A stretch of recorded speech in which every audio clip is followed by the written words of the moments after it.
চিন্তায় পড়ে গেছে যে আমি যা বলছি একটাই তো গৌরচাঁদের সঙ্গে তুলনা হচ্ছে, গৌরের সঙ্গে তুলনা হচ্ছে না। এটাই তো আলোচনা। দেখুন মা, এই যে একটা একটা প্রশ্ন করছি, আলোচনা বেড়ে যাচ্ছে। আর এই প্রশ্ন যদি না থাকে, বিশেষ করে ভগবান শ্রীকৃষ্ণের রূপে, তাহলে কোনো আলোচনা হবে না। আর আলোচনা না হলে আর আগাতে পারবো না, এখানেই শেষ। এইবার কাঞ্চনা বলছে আমার শেষ অস্ত্র একটা আছে এখনো। এই বিষ্ণু মিয়া, এইবার যে বস্তুটা আমি বলবো তুই তুলনা হবেই না তোর ওই গৌরযুগের সঙ্গে।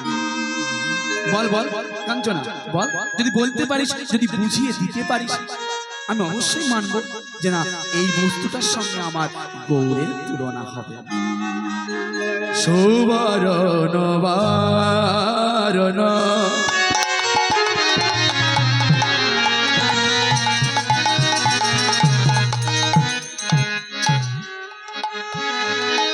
হেরি নিজ কুমারণ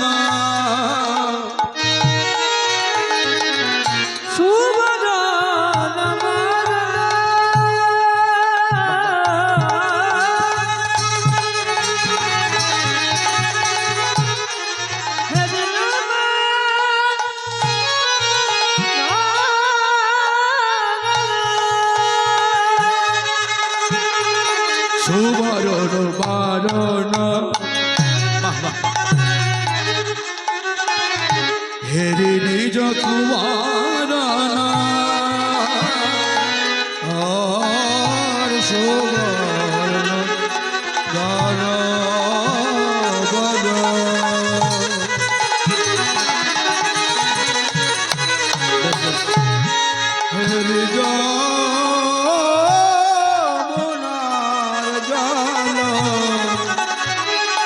মানে আপন মনসতাপে মনে আপন সদাপে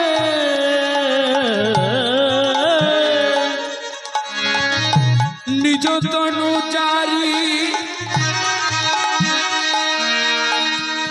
ভসম সম করাইতে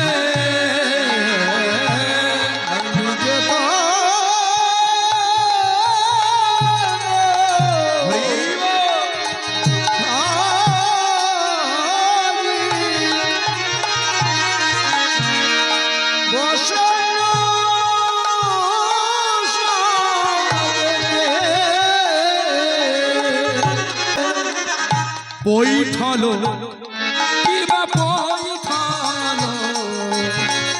বৈঠল অনল সন্তাপে বৈঠাল বৈঠাল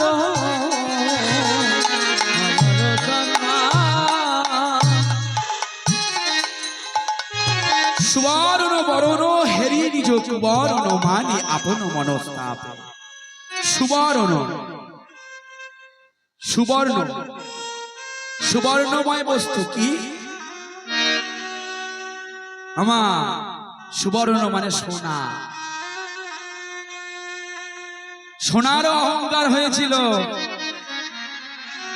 যে আমার মতো রূপবান, আমার মতো এত শক্তিশালী আর জগতে কেউ নাই। সত্যি তাই। তবে একটা কথা ভালো করে শুনে রাখেন মায়েরা, সোনা মানে জগতে খুব মূল্যবান বস্তু, আর এখন যা দাম হয়েছে তো একেবারে আকাশ ছোঁয়া। তাহলে মূল্যবান যদি কোনো বস্তু হয়,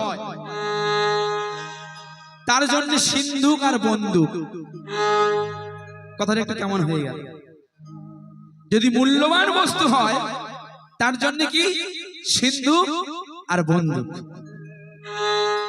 সোনা যদি মূল্যবান বস্তু হয় তাহলে কি আমরা সিন্ধুকে নাকি তো নাকি খোলাখুলি ভাবে রেখে দিই।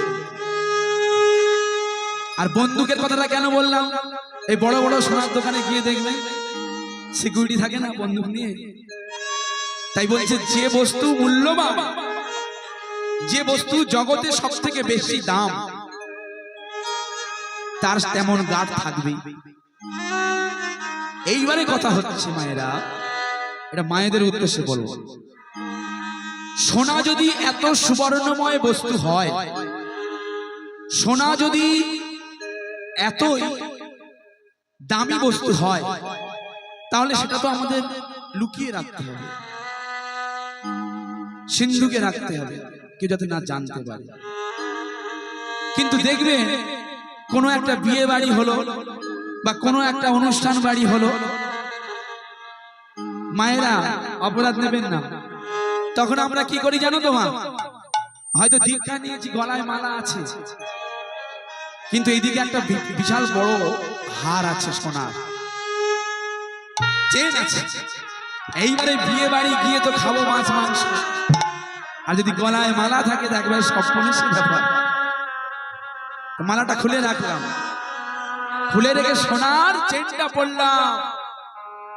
এইবারে মা ভাবুন তো, সোনা যদি এত দামি বস্তু হয়, তাহলে লুকিয়ে না রেখে, সিন্ধুকের মধ্যে না রেখে গলায় পরে থাকি, আবার কি ঢাকা দিয়ে রাখলাম তা তো না, আরো আমরা খুলে দিই, দেখাই যে দেখো আমি সোনার চেন পরেছি।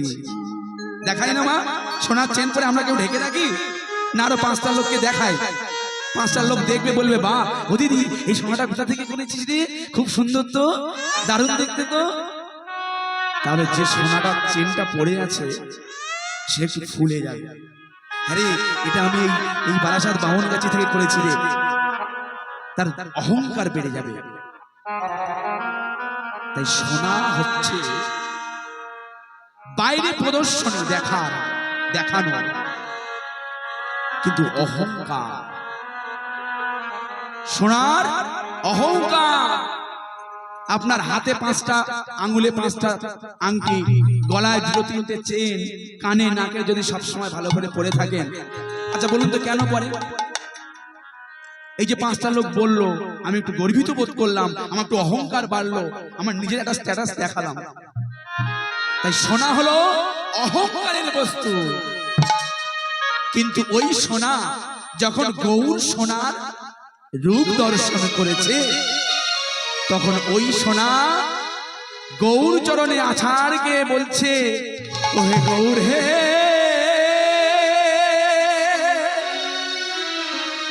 গৌর আমি আর এই দেহ রাখতে চাই না, আমার সোনা আমি এত অহংকার, এই অহংকার আমি সব তোমার চরণে নিবেদন করে আমি আগুনে পুড়ে মরব। সোনার অহংকার চূর্ণ বিচূর্ণ হয়ে গেল।